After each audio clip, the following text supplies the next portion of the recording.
Yang kedua, dia berbohong karena istrinya mau diambil oleh Raja Mesir.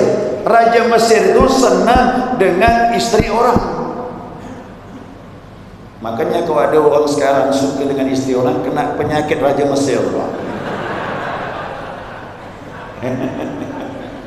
Ya. Nah, supaya istri Nabi Ibrahim, Siti Sarah itu selamat, raja tanya dengan Ibrahim, siapa tu?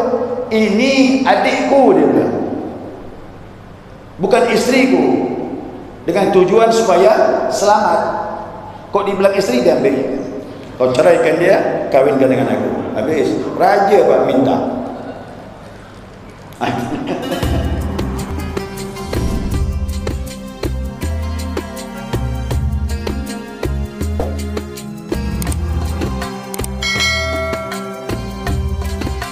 Dan dipertemukan juga kita di bulan yang mulia ini, ya, bulan Ramadan yang berjalan sudah 13 hari sudah. Masih ada rentang waktu 17 hari kurang lebih. Nah, saya selalu mengiringi doa semoga Allah beri kita kesehatan, ya, sehingga kita dapat menyelesaikan Ramadan tahun ini dengan sebaik-baiknya. Amin ya rabbal alamin. Kemudian salawat beriring salam tidak lupa kita aturkan kepada junjungan kita, panutan kita, kekasih kita, idola kita, Nabi Muhammad SAW. Juga kepada keluarganya, para sahabatnya, dan para pengikut beliau yang senantiasa istiqamah melaksanakan perintah Allah dan sunnahnya sampai akhir masa. Bapak Ibu, shaimin dan shaimat yang dirahmati oleh Allah Subhanahu wa taala. Ramadan salah satu ibadah yang kita lakukan di bulan mulia ini, yakni puasa. Puasa dalam arti luahnya imsak, menahan diri. Ya. Dengan menahan lapar, minum dan seksual, mudah-mudahan yang lain pun bisa juga dikekang dan ditahan. Jadi intinya pengendalian diri. Nah, kita kepingin ibadah ini, ya, ibadah yang mendatangkan manfaat bagi diri kita, bukan semata-mata kita melaksanakan formalitas saja. Karena hadis Nabi menyatakan begini, ini sering disampaikan setiap Ramadan, ya, rubba shaimin laisa siyami illa ju' wal atas. Atau hadis yang lain, rubba shaimin laisa siyami illa dhama. Berapa banyak, kata Nabi, berarti tidak sedikit nih, ya, tidak sedikit. Berapa banyak orang yang berpuasa yang dia tidak mendapatkan apa-apa dari puasanya kecuali lapar dan haus. Hadis yang lain, dia tidak mendapatkan puasanya kecuali haus saja. Nah, ini gambarannya apa ini? Nah, kita secara formalitas kita laksanakan sah, syarat rukun dipenuhi sah. Kita tidak makan, tidak minum, ya sah, dari mulai terbit fajar sampai terbenam matahari. Nah, kita kepingin ibadah kita ada nilai, tidak hanya menahan lapar dan haus. Ya. Makanya Imam Ghazali menyatakan dalam kitab Ihya Ulumuddin, ibadah puasa ini dibagi menjadi 3. Yang pertama, puasa orang awam. Yang kedua, puasa orang khawas. Yang ketiga, khawasul khawas. Apa perbedaan 3 macam ini? Yang pertama, puasa orang awam, yang tadi itu, dia tahu hanya bisa menahan hal-hal yang membatalkan. Tidak makan, tidak minum, tidak seksual, tidak muntah dengan sengaja, dan seterusnya. Itulah ruang lingkup puasanya orang awam. Nah, setiap tahun, apakah mungkin Bapak Ibu kita puasa seperti ini? Kita kepingin supaya naik sedikit. Untuk naik itulah kita perlu ekstranya. Ada amalan-amalan yang lain yang perlu kita jaga supaya naik dari awam menjadi khawas, menjadi yang khusus. Kalau sudah yang khusus berarti sudah mulai dilihat oleh Allah Subhanahu wa taala dan juga dilihat oleh Nabi Muhammad sallallahu alaihi wasallam. Nah, kira-kira mau atau tidak jamaah ibadah kita ini dilihat oleh Allah? Bagaimana caranya? Karena ada hadis yang menyatakan, apa kata Nabi sallallahu alaihi wasallam? Ya. Man lam yada qaula zur wal amala bih, siapa yang tidak meninggalkan dari perkataan yang sia-sia atau amalan yang sia-sia, walillahi hajatu ayat laisa lillahi hajatun ayat asyaramahu wa ta'amahu. Allah tak berhajat, Allah tak perlu dari apa yang kita tinggalkan dari makan dan minum. Artinya Allah tak pandang sudah. Puasa dengan tidak puasa ya sama dalam pandangan Allah Subhanahu wa taala. Nah, sekarang kita kepingin ibadah kita yang dipandang oleh Allah Subhanahu wa taala. Bagaimana caranya Bapak Ibu? Ya, kita lihat di sini ya. Ulama berbeda pendapat nih, sebuah hadis Nabi sallallahu alaihi wasallam. Imam Al-Auza'i berpendapat batal. Tapi ulama yang lain berpendapat tidak batal, yang batal pahalanya. Dan inilah pendapat yang terbanyak. Nah, kalau dapat, jangan hanya membatalkan, menjaga yang membatalkan puasa makan minum, tapi kalau dapat, jagalah yang membatalkan pahalanya. Itu. Ini kalau dapat Bapak Ibu. Tidak apa-apalah, subuh ini kita belajar ya, bukan tausiah. Kita belajar. Ya. Ini sebuah hadis dari Anas bin Malik radhiyallahu anhu. Ya. Dikeluarkan oleh Imam Baihaqi dan juga seorang ahli hadis Al-Ajdi. Sama-sama keduanya meriwayatkan hadis yang sama dari Nabi sallallahu alaihi wasallam. Nabi bersabda, nah, apa kata Nabi? Ya. Khamsul khisal, ada 5 macam. Yuftirna shaim wa yanqudul wudu. 5 macam ini membatalkan puasa dan membatalkan wudu. Kalimatnya membatalkan. Makanya Imam Auza'i berpendapat batal dengan sebab 5 macam ini. Tapi ulama yang mayoritas berpendapat tak batal, yang batal hanya pahalanya saja. Dan saya pun berpendapat yang ini. Dia membatalkan pahala, puasanya tetap sah. Yang mana itu 5 macam ini? Yang pertama al-kadzib, yang kedua al-ghibah, yang ketiga an-namimah, yang keempat nazaru bisyahwah, yang kelima al-yaminu kadzibah. Apa saja 5 macam ini? Yang pertama al-kadzib, tahu kadzib? Apa tu? Bohong. Bohong ni berat Bapak Ibu, bukan yang mudah tu. Ya. Ada orang bilang tiada hari tanpa bohong. Ada orang gitu. Ya. Bohong ni berat. Kerana kita mengalami, saya pun juga mengalami itu. Maka latihan untuk menahan itulah Ramadan ini. Ada orang beberapa, aku tak bohong Ramadan. Di luar Ramadan kembali lagi, bukannya begitu. Justru Ramadan inilah latihannya, nanti akan terbawa di luar Ramadan. Begitu dah. Kalau bohong ini ayatnya jelas sekali Bapak Ibu. Ala la'natullahi 'alal kadzibin.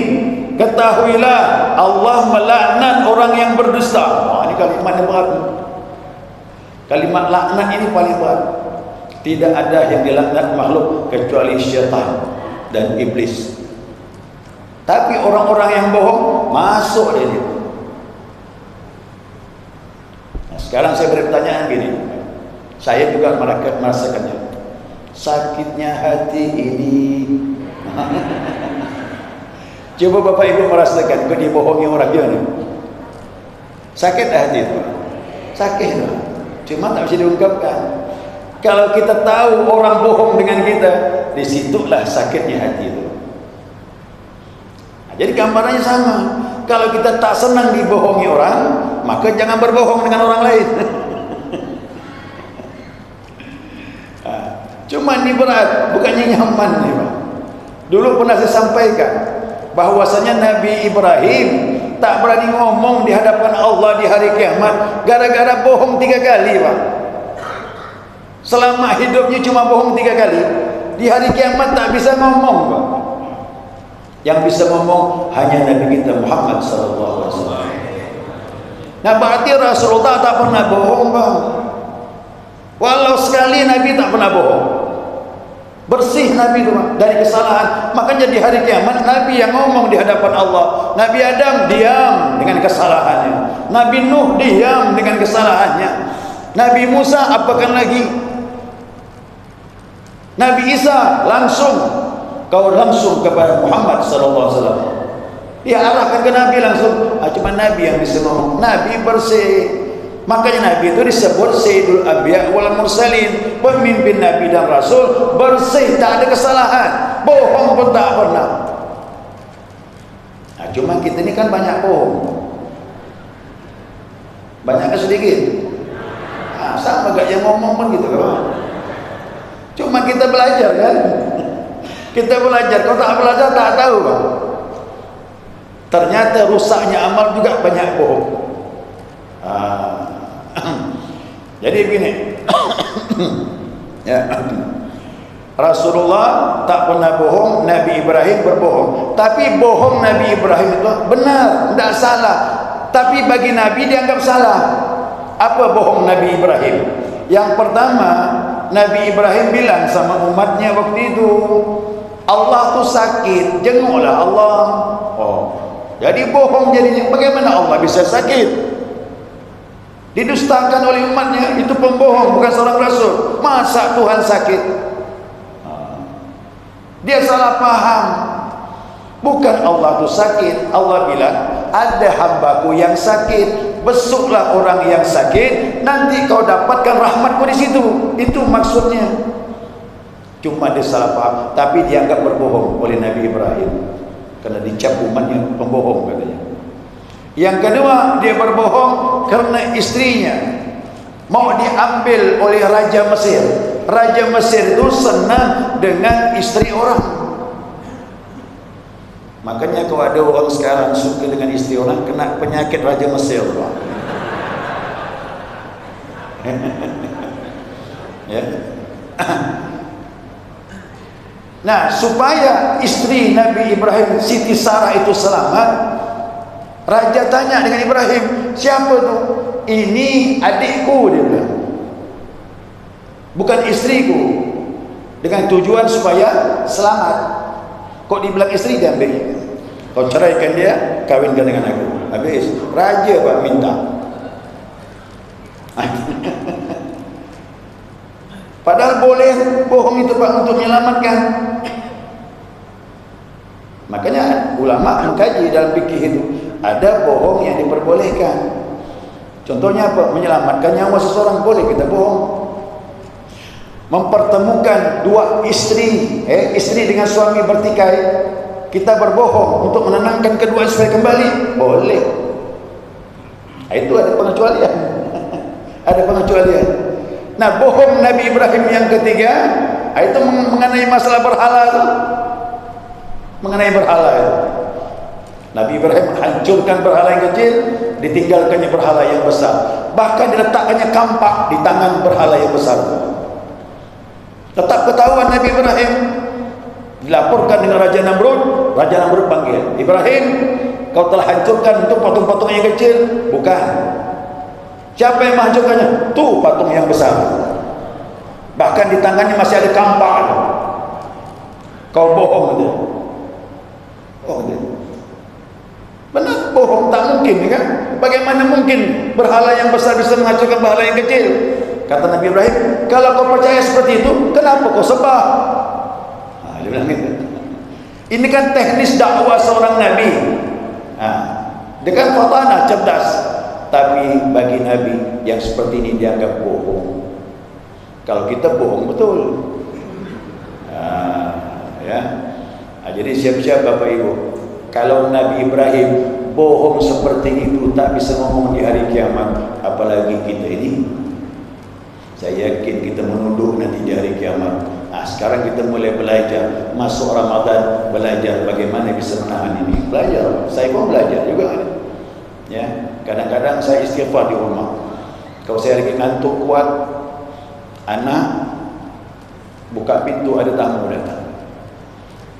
Masuk ke kamar. Abah, ada tamu. Bilangkan abah pergi tidur. Kan betul Pak? Saya akan tidur Pak. Ya, tapi sebenarnya kita udah ngajar anak kita tuh. Ya, udah kita ajar anak kita, mama udah seperti itu. Nah, merenung, salah juga nih kalau dibiarkan begini. Itu latihan. Jadi agama nih Pak, latihan sehari-hari dari Allah. Jangan hanya belajar tapi kita praktikkan, kita renung. Ini udah dikaji, ini tidak boleh dalam agama ini. Lalu kita koreksi diri. Itulah agama. Siapa yang mengoreksi aibnya, itulah yang terbaik. Ramadan kita koreksi diri, tidak usah koreksi orang lain. Makanya ada orang saya tanya, Pak Ustaz, kalau saya ketemu orang ngajak bertengkar, saya bilang sama orang tersebut, kamu jangan ngomong kasar dengan saya lagi puasa nih, gitu. Wah, ini ngajak kelahi. Sebenarnya bukan begitu maksud Nabi. Kalau orang ngajak bertengkar, bertikai, berkelahi, kau ngomong dengan dirimu, inni shaim, aku sedang puasa. Ini bahasa ngontrol diri, bukan ngomong sama orang lain. Coba buat dengar Pak. Ada orang marah, kau jangan macam-macam, aku puasa nih. Gimana? Jadi kan tak kelahi. Jadi Pak, bahasa itu bukan untuk orang, kembali untuk diri kita ini. Itu bahasa pengendalian diri. Masya Allah. Jadi seandainya siapa yang ingin dekat kepada Allah, ini Pak solusinya. Dusta itu penghambat, bohong itu penghambat jalan menuju kepada Allah Subhanahu Wa Taala.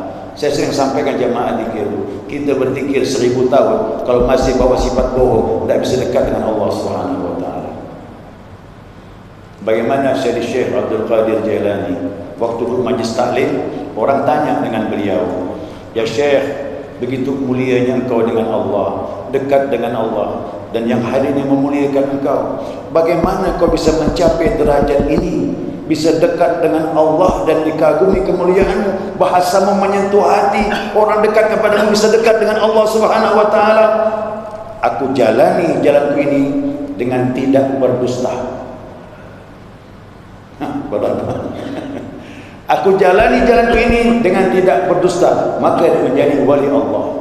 Kapan dia tak berdusta? Siddiq, dia ngomongnya benar semuanya Pak. Sudah dapat derajat siddiq umur 17 tahun. 17 tahun sudah siddiq, sudah benar dia. Gara-garanya apa? Gara-garanya dia belajar mulai dari Jailan mau berangkat ke Baghdad. Ibunya pesan, nah ingat kau belajar, kau akan diberkahi Allah, kau akan dirahmati Allah. Syaratnya waktu belajar dimanapun kau berada, jangan bohong. Pesan ibunya. Baiklah ibu, dipegang betul. Kemudian ibu menyiapkan uang 40 dinar. 40 dinar berapa duit? 1 dinar 4,2 gram. 2,5 juta lah. 1 gram. Kalau 40 dinar berapa? 100. Ada 100 juta. Ada ya? Nah, kurang lebih 100 juta. Dulu uangnya kan, uang emas itu kan bentuk logam. Dibuatkan sakunya dibawa ketiak oleh ibunya. Jadi naruh duitnya dibawa ketiak supaya tak ketahuan. Enak. Nah, dalam perjalanan dirampok. Kalfilahnya dirampok, rombongannya dirampok, habis semuanya dirampok sudah. Lalu ada anak buah perampok itu bertanya dengan Syekh Abdul Qadir, waktu itu umur 17, hai anak, kau punya apa? Dia bilang, aku punya duit.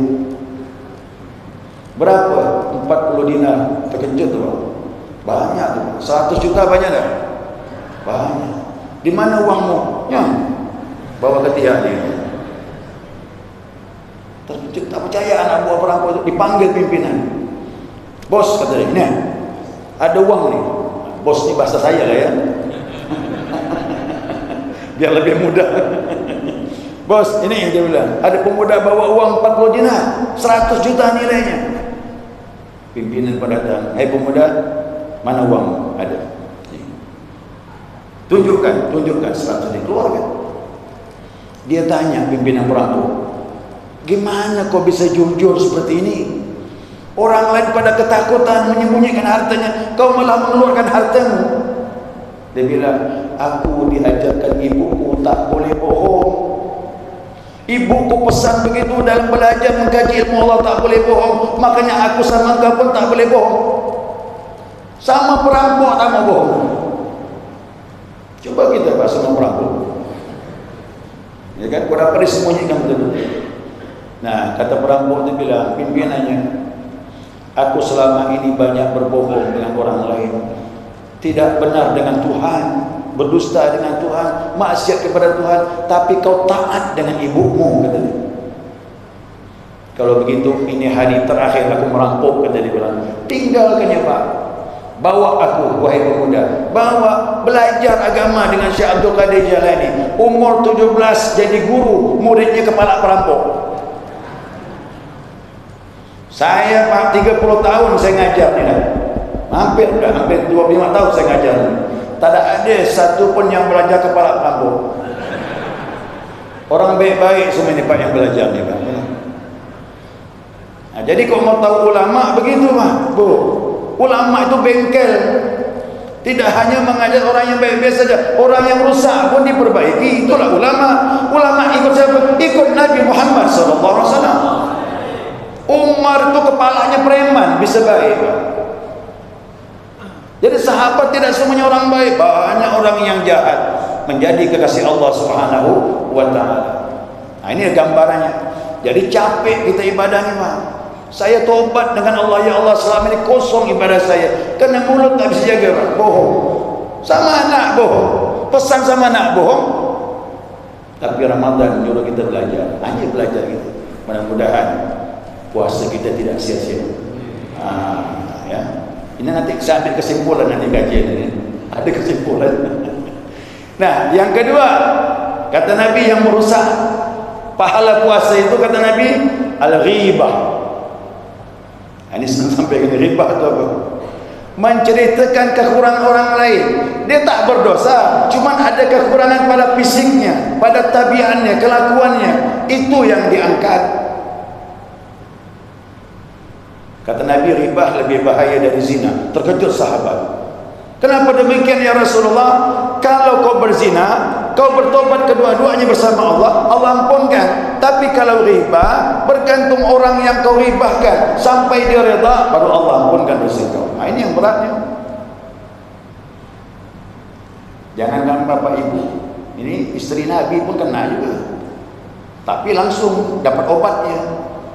Sahabat perempuan bernama Sumayyah itu menceritakan perempuan depan Nabi lewat perempuan itu, bajunya panjang bagian belakang, panjang ekornya. Sumayyah, kata Nabi, muntahkan, kata Nabi. Langsung Pak Bu, keluar daging mentah. Kau telah memakan daging saudara. Ternyata orang ribah nanti di akhirat makan daging dan makan darah. Jadi di masa Nabi langsung dilihatkan. Ada dua perempuan puasa Ramadan, capeknya luar biasa, sampai sore hari mau pingsan dia. Mau buka tak berani, minta izin dengan Nabi Muhammad SAW. Nabi pun datang, ada apa? Kami kesusahan ya Rasulullah, tak kuat lagi, udah sore sudah. Beri kami izin untuk berbuka. Kata Nabi, ambil mangkuk, 2 mangkuk letakkan. Yang satu muntah keluar daging mentah, bau busuk, yang satu keluar darah. Kata Nabi, ini orang dia waktu sahur dengan makan yang halal, tapi dia berbuka dengan barang yang haram. Apa maknanya Rasulullah? Dia waktu berjalan siang sore hari, yaqtabanin nas, dia ghibah kepada manusia. Itulah yang keluar dari mulutnya, sesuatu yang diharamkan oleh Allah Subhanahu wa taala. Di masa Nabi Bapak Ibu langsung dilihatkan. Kok kita sekarang dah, cuma kita kaji, kita yakin apa dikatakan Nabi itu benar. Tak sampai di situ, istri Nabi Aisyah juga begitu. Ya Rasulullah, cukuplah bagimu Safiyah binti Huyai yang pendek itu katanya. Yang pendek disebut juga. Istri Nabi Safiyah itu pendek, gemuk badannya. Disebut Aisyah pendek orangnya. Kata Nabi bilang, ucapanmu Aisyah kau letakkan di laut, merusak air laut, kata Rasulullah. Ya Rasulullah, aku ngomong betul, Safiyah itu kan pendek katanya. Begitu Pak ngomongkan Nabi. Belum puas masih Aisyah. Itulah riba kata Nabi. Kalau kau sebutkan sesuatu yang tidak ada padanya, itu bukan lagi riba, itu dusta yang besar. Masya Allah, lebih besar lagi dosanya. Ayo, saya tak mau gelarkan jamaah-jamaah dengan sebutan yang tak enak. Ini ada sini Pak, kawan saya di Pak Hamdi. Saya tak panggil Pak Hamdi, tapi jamaah panggil Pak Ita. Tapi kayaknya Pak Hamdi ini reda nampaknya. Saya bilang jangan, nama aslinya ada. Hamdi itu nama yang terpuji. Makanya beliau berjasa memperkasai, membuat surau di kampung halaman dia. Beri nama apa ni Pak Ustaz? Saya bilang Baitul Hamdi, karena penggagasnya dia. Beri surau ini namanya Baitul Hamdi, saya bilang. Ini jamaah masih beri gelar yang tak bagus. Jangan, nama yang bagus suruh panggil nama yang bagus. Ini pelajaran Pak, mohon maaf nih. Jangan gelar sesuatu yang tak baik, kecuali memang ada sebabnya. Ada sebabnya boleh. Pamannya ada orang bernama Abdurrahman atau Usman, dua-duanya dipanggil Man. Kau kenal tak Pak Man? Pak Man mana? Ini ciri khas nih, baru muncul. Yang jual telur dipanggil Pak Man telur. Ini apa namanya? Profesi untuk membedakan. Ini dibutuhkan boleh supaya lebih jelas, tapi jangan dipanggil hari-hari. Kalau ketemu orangnya, jangan panggil Pak Man telur. Pak Man telur kemana? Jangan. Kecuali untuk membedakan, diperlukan seperti itu boleh. Tidak masalah. Ya, tidak masalah. Baik. Kalau ribah ini, adakah ribah yang diperbolehkan? Ada. Ya, ada. Kalau seandainya ada orang yang zalim, apalagi beritanya kuat, kita punya kawan dizalimi orang tersebut, dan kita percaya betul dengan kawan kita ini, apalagi kita yang mengalami dia menzalimi kita. Tatkala dia akan menzalimi orang lain, kita boleh omongkan kepada orang lain tersebut, jangan sampai tertipu oleh orang tersebut. Ribah kayak ini, yang penting fakta. Yang penting fakta. Kalau fakta boleh, berarti kita menyelamatkan orang tersebut. Ada perempuan datang dengan Nabi Muhammad SAW. Ya Rasulullah, ada dua laki-laki yang ingin meminang aku. Satu Umayyah, satunya lagi lupa saya itu. Satu Umayyah, satunya Allahumma shalli ala Muhammad. Ini kok biasa kadang selawat Pak keluar ya. Oh, nampak lagi. Satunya Umayyah, satunya lupa saya itu. Dua orang ini melamar aku ya Rasulullah. Kata Nabi, jangan kau kawin dengan dia. Ingat tu Pak. Pertanyaannya, apakah Nabi riba? Tidak. Nabi bilang Umayyah itu terlalu miskin, malas. Makanya Bapak Ibu jangan cari menantu pemalas. Ya. Kalau pemalas bangkrut nih, walaupun dia kaya. Tapi kalau miskin mau bekerja, insya Allah dia jadi kaya. Jangan, kata Nabi bilang, nanti kau susah. Kalau suami pemalas, rezekinya susah. Nanti istri yang bekerja. Karena pundak ekonomi kepada suami, bukan kepada istri. Nah, sedangkan yang satunya lagi, kata Nabi, saya lupa nama itu, dia tidak pernah melepaskan tongkatnya dari bahunya. Tak pernah meletakkan tongkat di bahunya. Artinya dia senang memukul. Jangan kau kawin dengan dia, nanti badanmu binasa, dipukul oleh dia.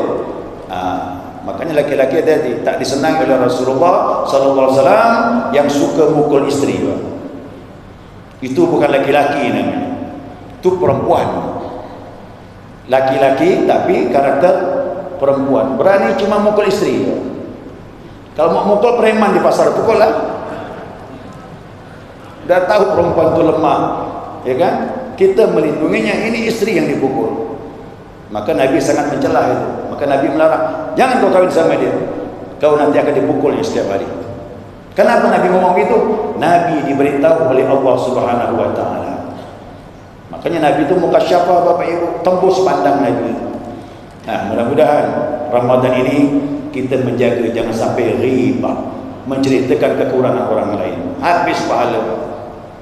Ya, kita kepingin masuk golongan yang khawas. Yang ketiga, apa lagi? Jadi namimah. Namimah itu bagaimana, Pak? Ngomong dengan A lain, ngomong dengan si B lain. Ini orang bermuka dua istilahnya. Nah, apalagi musim-musim pilkada, macam-macam tu, Pak. Apalagi pemilihan anggota dewan dan sebagainya. Ini cerita dunia, Pak. Orang cerita dunia, Pak, banyak bermuka dua, macam-macam, ngomong ini lain, ini lain. Orang baik pun dijelekkan.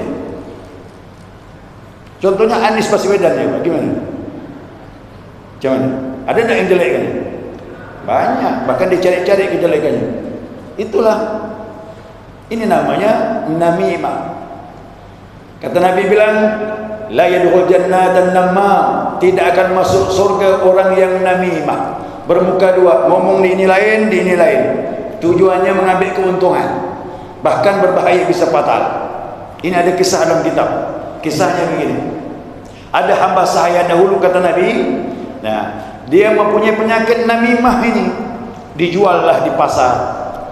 Orang bertanya membeli, bagaimana orang ini bekerjanya bagus. Tapi satu penyakitnya namimah, ngomongkan orang. Oh, tidak masalah. Yang penting aku mau dia bekerja. Disepelekannya penyakit namimah, dibelinya jadi hamba saya, dibawanya ke rumah. Dia tak peduli masalah namimah, yang penting orangnya kuat, bisa bekerja. Kan begitu. Dibawalah ke rumah. Lambat laun tinggal di rumah, dia ngomong dengan istri tuan rumah tadi.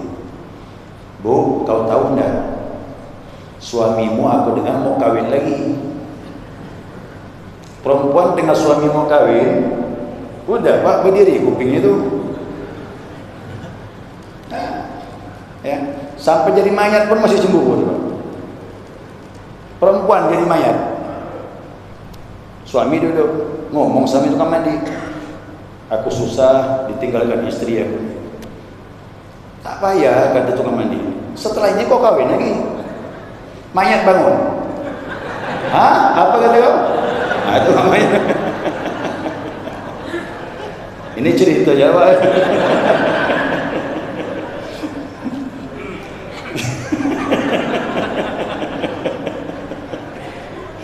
Jangan cerita masalah kawin lagi, tetap berdiri kuping istri, Pak. Nah, jadi hamba sahaya ini, ya, menghasut daripada istrinya, suamimu mau kawin. Oh, mulai naik deh. Dari mana kita tahu? Ini bohong dia, Pak. Orang namimah ini banyak bohong. Makanya adik-beradik bohong dengan namimah ini. Sepupu sekali. Ya, namimah sama dusta. Lalu bagaimana caranya? Nanti malam kau ambil rambutnya pakai pisau, pakai santet, ilmu sihir. Kena ilmu sihir itu, Pak, dari kuku dengan rambut. Hati-hati buang kuku, langsung buang ke selokan atau ke parit atau ke got, silakan. Orang kadang menyihir kita itu dengan rambut dan kuku. Nabi itu kena sihir gara-gara rambut. Ya, rambut dicuri orang Yahudi memantra-mantrai sehingganya mengalirlah ilmu sihir, tapi Nabi ditolong oleh Allah Subhanahu wa taala. Nah, malam kau ambil rambutnya dengan pisau, 1 atau 2 lembar silakan. Nah, kemudian kau berikan kepadaku pakai ilmu sihir supaya dia tunduk dengan kau. Itu. Begitu siang besoknya ketemu dengan suami sebelum masuk malam. Hati-hati kau. Istri kau sakit hati dengan kau mau dibunuh. Nah, nanti malam kau perhatikan, kau tak percaya omongan aku, kau buktikan malam nanti. Tidur malam, Pak, istri bawa pisau. Padahal tujuannya apa? Ngambil rambut, bukan mau bunuh. Tapi suami begitu, tidak pura-pura tidur suami kan, nengok istri bawa pisau, langsung bangun suaminya. Dipukulnya istrinya, diambil pisaunya, ditikam istrinya. Hati-hati namimah ini, Pak. Berat. Kita tak mungkin memang seperti ini, tapi tetap rusak nama namimah ini. Amal kita habis sudah. Ya wa'iyadzubillah. Semoga Allah menjaga kita semuanya. Kemudian yang terakhir kan? Yang keempat, nazaru bisyahwat, melihat dengan syahwat pun juga membatalkan pahala puasa. Di sini mau saya sampaikan ya. Kadang-kadang kita ada keliru nih, Pak. Kelirunya begini. Dengan hadis ini, perempuan tak boleh keluar, harus di rumah. Jadi bagaimana interaksi tak jalan? Ini maaf salah paham. Kalau orang laki-laki dengan perempuan, kalau setan masuk, selalu kita berpikir manusia itu adalah manusia seksual. Manusia ini adalah seksual. Kalau sudah ketemu laki-laki dan perempuan seksual. Nah, manusia ada spiritual, ada intelektual. Nabi bagaimana? Nabi bertemu dengan perempuan, datang kepada Rasulullah, bertanya tentang masalah agama. Orangnya cantik sekali dan tidak pakai hijab, tapi pakai kerudung. Maka hijab tidak wajib, tergantung pandangan kita ini. Tapi yang memakai hijab silakan, tapi tidak wajib ya, khilaf ulama. Orangnya cantik di hadapan Nabi, bertanya masalah agama, Nabi pandang dia. Tapi datang Fadl. Fadl ini adik sepupu Nabi, adiknya Abdullah bin Abbas. Nah, Fadl di samping Nabi ini, tak kala Nabi ngomong, dia bukan memandang Nabi, perempuan itu dipandang. Dan memandangnya udah ada syahwat. Diambil Nabi, kepala Fadl itu diputar ke belakangnya. Nabi udah tahu, ini pandangan bukan pandangan spiritual, bukan pandangan intelektual, tapi ini pandangan seksual, sudah. Nah, Nabi pandangannya, tidak ada pandangan seksual, memandang ini manusia. Rohaninya ingin bertanya tentang masalah agama. Sedangkan Fadl mandang dengan syahwat. Yang ini yang tak boleh. Mandang dengan syahwat itu aja tuh hukum. Kalau mandang normal-normal saja, tidak masalah. Tak masalah. Nah, maka indah Islam itu, yang penting pandangan. Maka banyak perempuan di zaman Nabi datang kepada Nabi, dia tidak pakai niqab, tidak pakai hijab, tapi tetap pakai kerudung menutupi aurat, dan wajah dipandang oleh Nabi SAW. Nah, tapi Nabi pesan sama Ali, ya Ali, hati-hati pandangan satu kepada pandangan berikutnya. Kau hanya diperbolehkan pandangan yang pertama, pandangan berikutnya dilarang oleh Allah Subhanahu Wa Taala. Karena pandangan berikutnya menjadi syahwat. Tapi kalau kita memandang 2-3 kali tidak ada syahwat, sah. Paham itu? Ini kadang-kadang maaf penjongkok pemahaman terhadap agama. So istri di rumah dia tak boleh keluar. Yang penting tutup aurat standarnya, yang penting ketemu dengan orang seperlunya, selesai. Nah, jangan ada janji, hati-hati. Jadi syahwat itu maaf meningkat, Pak, dari pandangan. Mulut berzina, pandangan berzina, tangan mulai berzina, hati punya keinginan yang menentukan maaf kemaluan terakhir itu. Tapi kalau pandangan tidak ada syahwat, tidak ada zina, insya Allah. Makanya saya tanya dengan guru dulu, kalau kita mandang perempuan yang cantik bagaimana Syekh? Saya bilang gitu, karena kita ini senang pandang perempuan cantik, Pak. Suka tak pandang perempuan cantik? Hah? Tak suka tu sakit dah tu. Cuman kita ingin mengalihkan, Pak. Saya tanya dengan Syekh, bagaimana kalau memandang cantik? Innallaha jamil yuhibbul jamal. Keindahan perempuan itu datang dari Allah Subhanahu Wa Taala. Langsung ingat Allah, boleh katanya. Masya Allah.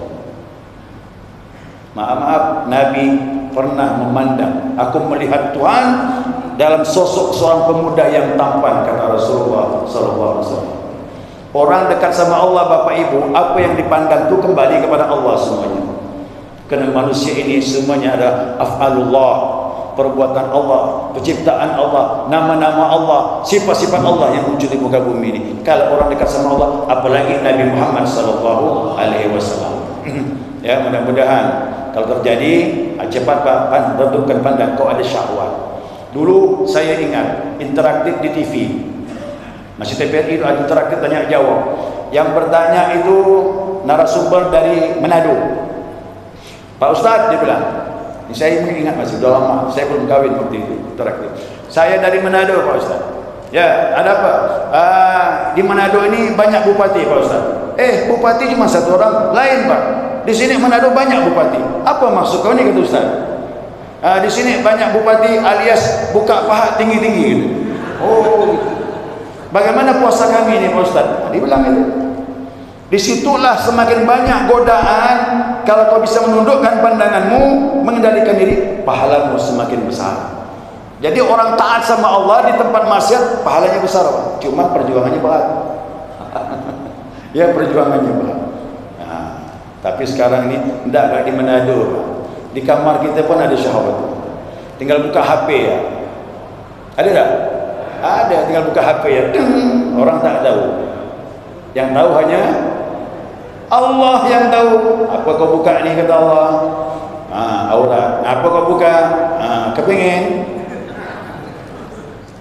Maka HP ni, Pak, kalau orang yang beriman megang, selamat. Tapi orang yang lemah imannya, wassalam. Kami ada wakil talqin, guru kami datang dari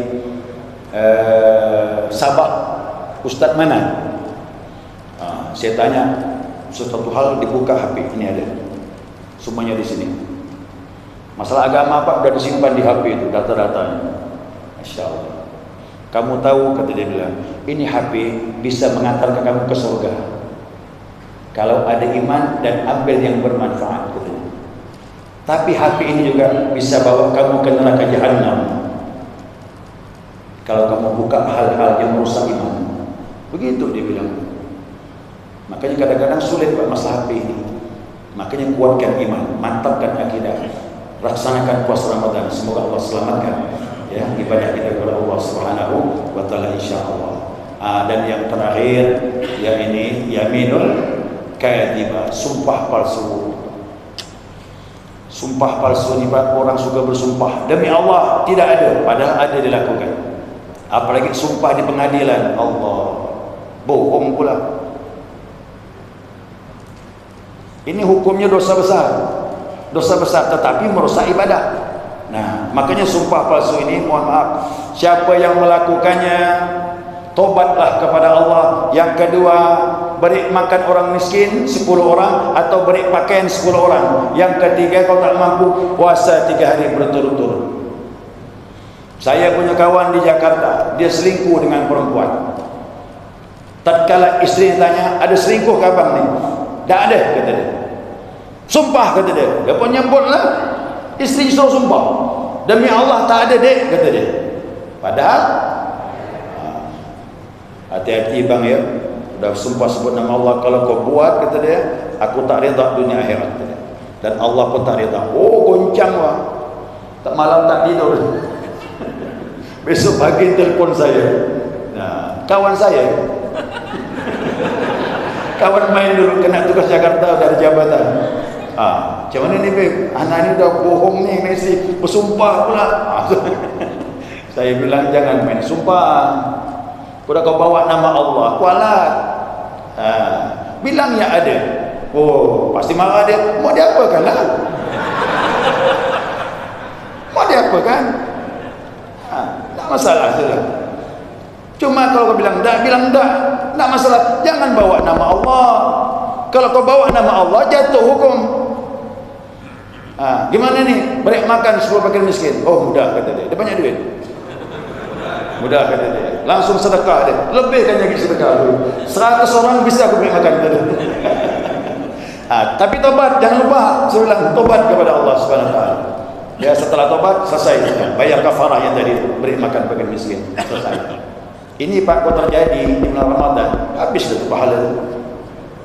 Ya, habis pahala kita. Nah, ini 5 macam ini, simple saja dari Nabi SAW. Siapa yang mau jadi orang yang khawas, yang khusus, jaga 5 macam ini. Semoga Allah beri kita kemampuan. Amin ya rabbal alamin. Demikian, sudah ada manfaatnya. Saya mohon maaf atas khilafan dan kekurangan. Terima kasih atas perhatiannya. Wa ma taufiqi illa billah. Alaihi tawakkaltu wa ilaihi unib. Wassalamualaikum warahmatullahi wabarakatuh.